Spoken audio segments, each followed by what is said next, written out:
mas difícil de ser conquistado. E acho que isso se refere à unidade em todas as áreas da nossa vida, na igreja, no trabalho e também na família. Uma família unida é algo bom e bonito, algo que as pessoas admiram e elogiam. Mas uma família unida também é algo difícil de ser encontrado. Falando sobre a unidade na família, eu quero destacar 2 pontos. O primeiro é que a unidade na família é propósito de Deus.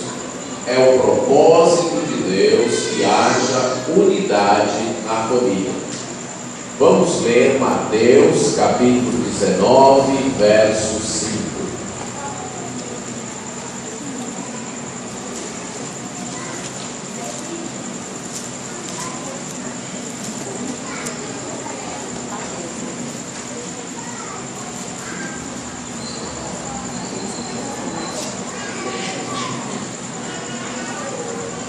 Esse capítulo de Mateus, sexo a estas palavras que nós vamos ler aqui de Jesus, registrada no Evangelho de Mateus, ocorrem após o término de uma das partes do livro. Mateus divide o seu livro em 5 partes, que são marcadas por discursos de Jesus, e são caracterizadas pelas palavras concluído Jesus estas palavras. Você pode notar que isso aparece 5 vezes no livro de Mateus, e aqui é uma delas. Após concluir esse discurso registrado por Mateus, Jesus se dirige para o território da Judéia, que estava do outro lado do Jordão, e muitas pessoas o seguem. E alguns fariseus o querem testar, já que ele estava na área governada por Herodes, o mesmo Herodes que havia condenado João Batista, inclusive decepado a cabeça de João Batista, por João Batista condenar a atitude de Herodes em viver com uma mulher que não era sua esposa. Então os fariseus testam Jesus, perguntam Jesus sobre se é lícito ao homem deixar sua esposa, se separar de sua esposa por qualquer motivo. Jesus responde à pergunta vendo as Escrituras, chamando a atenção daquelas pessoas para o que estava escrito. Ele diz no verso 4: será que vocês não leram que o Criador, desde o princípio, os fez homem e mulher? E aí ele diz, em que disse: por esta causa deixará o homem pai e mãe, e se unirá à sua mulher, tornando-se os dois uma só carne. Jesus aqui está citando as palavras que aparecem lá no livro Gênesis capítulo 2, que foram pronunciadas ou por Adão ou registradas por Moisés, mas que Jesus claramente afirma serem de Deus. Ele diz: foi Deus quem disse isso, que o homem então deixa pai e mãe e se une à sua mulher. Já que Deus havia criado a mulher do homem para suprir a necessidade do homem de companheirismo, é tirada a conclusão de por isso, e lembre-se que estas palavras que Jesus citou aqui, segue-se as palavras de Adão que diz: esta é afinal osso dos meus ossos e carne da minha carne, e será chamada varoa, porquanto do varão foi tomada. Por isso, deixa o homem pai e mãe, e se une à sua mulher, Então, já que Deus havia criado a mulher do mesmo material do homem, esta se constituindo osso dos ossos do homem, carne da carne do homem, o que isso quer dizer? Ela tinha a mesma natureza, era do mesmo material. Deus nem se preocupou em pegar um barro diferente para formar Eva, não, ele formou da carne, dos ossos de Adão. Então, já que os dois tinham a mesma origem, a mesma natureza humana, o mesmo propósito de espelhar a imagem de Deus, por isso, deixa o homem pai e mãe e se unir à sua mulher.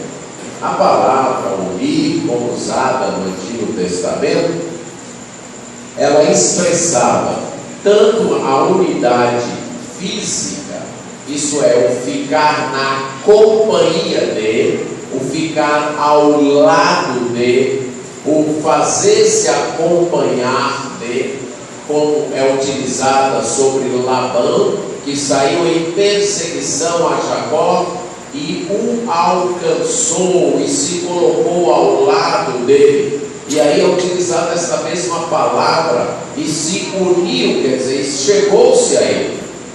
E o exemplo talvez mais apropriado ao nosso contexto é o de Ruth, no capítulo 2, verso 23, que ela, depois de ouvir as palavras de Boaz, para não ir espigar, colher espigas em outro campo, que ela então passou a estar ao lado, ela se uniu às outras moças que colhiam espigas no campo de Boaz. Então ela passou a acompanhar, ou se fez acompanhar. Então deixará o homem pai e mãe e se unirá, transmite a ideia de companhia, de estar ao lado. Mas não é só a companhia física, a palavra também se refere ao apego emocional. E aqui há dois exemplos. No próprio livro de Gênesis, no capítulo 34, verso 3, quando aquele homem de Siquém, após haver abusado da filha de Jacó, de Diná, diz que a alma dele apegou-se a Diná. A palavra traduzida como apegou-se é a mesma palavra usada em Gênesis para unir-se. Então a alma daquele homem se uniu à alma de Diná, ficou unida. E aqui o apego, a unidade é emocional. Ele passou a gostar dela, ele se uniu emocionalmente a ela. E o outro exemplo é o de Salomão, que aparece em 1 Reis 11:2, diz que Salomão se apegou às mulheres idólatras com amor, se uniu a elas com amor. A palavra então é utilizada para falar dessa unidade emocional.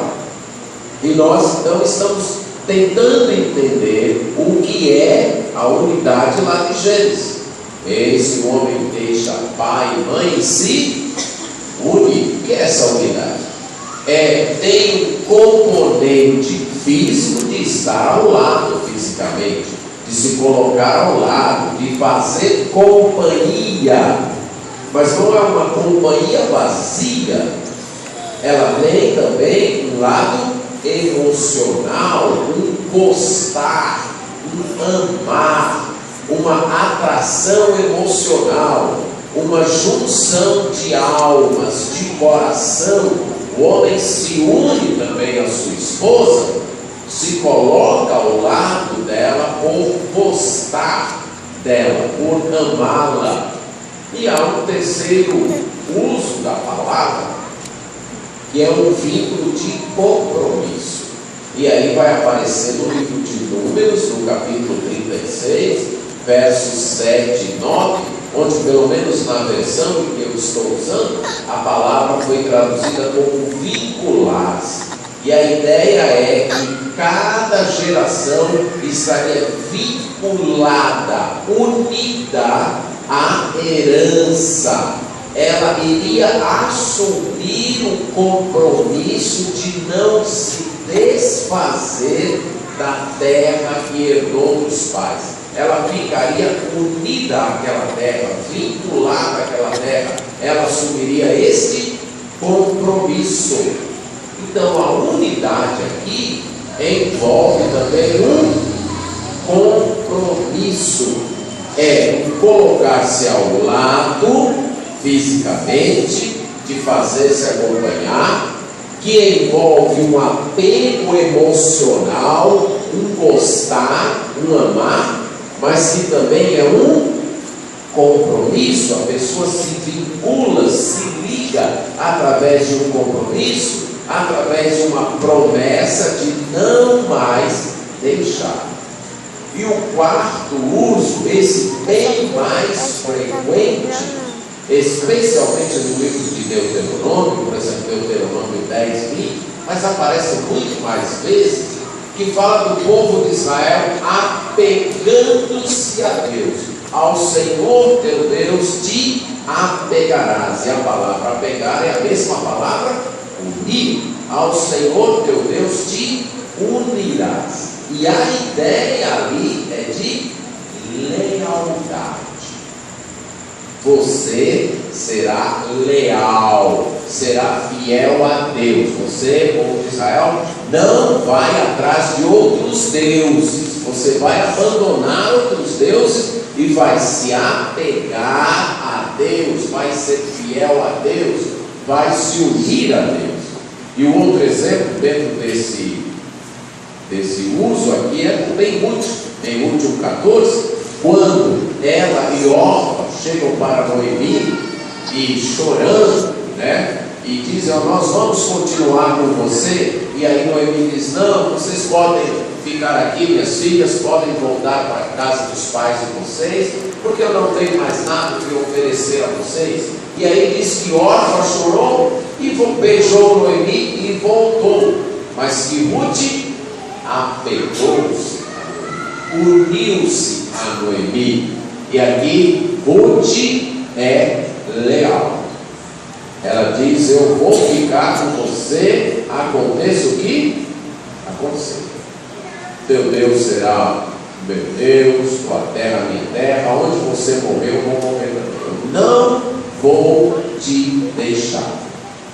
Então, o que é a unidade da família? E aqui nós estamos aproveitando a maneira como o verbo foi usado no Antigo Testamento para aplicar a família.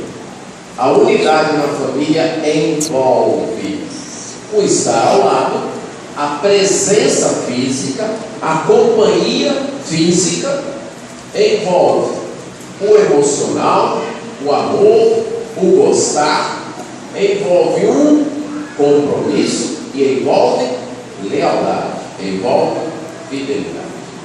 É isso que faz uma família ser unida: a presença, o sentimento, a responsabilidade e a fidelidade.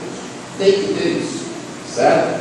Alguém que diz: eu sou muito unido à minha família, mas nunca aparece em casa, nunca está na companhia dos filhos, ou da esposa, ou do esposo, está sempre sozinho, a gente vai duvidar se de fato há unidade naquela família. Por outro lado, se a pessoa está sempre presente, está lá, está sempre do lado, está sempre em casa, mas o coração está em outro lugar, a mente está em outro lugar, não tem o sentimento, a presença física existe, mas o sentimento é de indiferença, você também não pode dizer que há unidade. Agora, se há os dois, a presença física e o sentimento, mas a pessoa não tem nenhum compromisso, naquele momento ela está ali e ela gosta, mas se acontecer qualquer coisa, ela pode mudar de opinião e ir embora, ou deixar de gostar, também não há unidade. Unidade se faz em cima de responsabilidade. E a outra coisa é fidelidade, certo? Se a pessoa está ali, até manifesta um certo gostar, mantém-se por causa do compromisso, mas os olhos vagueiam atrás de outra pessoa, então não há fidelidade e a unidade fica fragilizada. É preciso ter esses 4 componentes. Agora, na língua do Novo Testamento, quando Jesus usou, ele usa uma palavra muito interessante para nós, porque desta palavra utilizada por Jesus, lá na língua original do Novo Testamento, foi que veio para nós, para a língua portuguesa, a palavra cola, ou a palavra colar. Por isso, o homem deixa pai e mãe e se cola a sua esposa. Então, se une como se fosse colado a sua esposa. E qual é o uso? O uso também é de companhia. Por exemplo, é utilizado para o filho pródigo. Quando ele estava distante e começou a passar fome, diz que ele foi e se agregou, e se uniu, e se colou a um dos cidadãos do lugar. Quer dizer, ele ficou na cola daquele homem até que aquele homem arrumasse um emprego para ele. E aí a ideia de companhia física inclui a união sexual, 1 Coríntios 6,16, quando o apóstolo Paulo fala de unir-se a uma outra mulher e tornar-se um corpo com ela. Então fala da unidade de companhia e da unidade também sexual. Agora, nesse texto de Jesus, ele deixa claro que quem fez esta unidade foi Deus. Por isso, deixa o homem pai e mãe e se unirá a sua esposa, tornando-se os dois uma só carne. Aí Jesus acrescenta: de modo que já não são mais dois, porém uma só carne. A unidade foi feita. Portanto, o que Deus ajuntou, não separe o homem. Esta palavra ajuntar é a ideia de colocar no mesmo jugo. Quando ela é utilizada em outras partes da Bíblia, é utilizada, por exemplo, para formar um par. Você forma um par, você tem mais um copo aqui e você traz outro copo e forma um par. Você ajuntou. Ou para você colocar dois animais debaixo do mesmo jugo, debaixo da mesma canga, para que eles pudessem arar uma terra ou puxar uma carroça, um carro de bois. E aí nós podemos pensar nas palavras emparelhar, quer dizer, colocar lado a lado, fazendo uma parelha, ou uma palavra mais típica, mas não muito usada, que é encangar, colocar debaixo da mesma canga. Essa não é uma palavra muito usada, mas quando eu era pequeno, minha mãe sempre criticava quando uma amizade nossa era muito chegada. Ela dizia: você só quer viver encangado com fulano. Agora os casais e as famílias têm mais que viver encangados, debaixo da mesma debaixo do mesmo jugo, porque foi Deus que fez isso, foi Deus que os uniu. E a ideia então é que Deus traz essa família, coloca na mesma direção, na mesma missão, com o mesmo jugo, que é o jugo de Deus. É Deus quem está dirigindo, é Deus quem está orientando. Então, o primeiro ponto aqui é que a unidade na família é propósito de Deus. Vimos isso em Gênesis, procurando entender o que envolve essa unidade, e vimos isso nas palavras de Jesus. Quando uma família não vive unida, ela está vivendo fora do propósito de Deus. E essa unidade envolve, agora unindo todos os elementos estudados até aqui, a proximidade física, a companhia física, o apego emocional, o compromisso, isso é a responsabilidade, a fidelidade e o cumprir a missão que Deus deu, porque foi Deus quem nos colocou sobre o mesmo jugo, sobre a mesma canga. Então, uma família unida, o que é? É uma família que gosta de estar junto fisicamente, que não gosta de estar na companhia do outro, mas que há um apego emocional também. Eles sentem a mesma coisa. Quando um é ferido, o outro sente. Quando um se alegra, o outro se alegra também. Há uma unidade de sentimentos, mas também há um compromisso. As pessoas acreditam, creem que se pertencem, que faz parte. Aquela é a sua família, ela pertence àquela família, ela pertence àquele lar. E ela é fiel à família em termos de família. Ela não troca aquela família por outra coisa. Aquela família é importante. Então, o marido não vai trocar sua esposa por outra mulher, a mulher não vai trocar seu marido por outro homem. Os filhos não vão trocar a unidade, o respeito e o amor do lar pelos amigos, por exemplo. Eles vão ter amigos, mas esses amigos estarão numa categoria um tanto abaixo da família. A família é mais importante. Eles vão dar preferência à família. Essa é a ideia de unidade. É isso que é a unidade na família. E tudo isso debaixo do conceito de que foi Deus quem uniu. Talvez você que é filho diga: ah, mas Deus uniu meu pai e minha mãe, não me uniu a eles. E eu posso dizer com muito mais certeza, foi Deus quem uniu você a seu pai e sua mãe. Não é verdade? Porque nem escolha você teve. Não é isso? Você escolheu seu pai?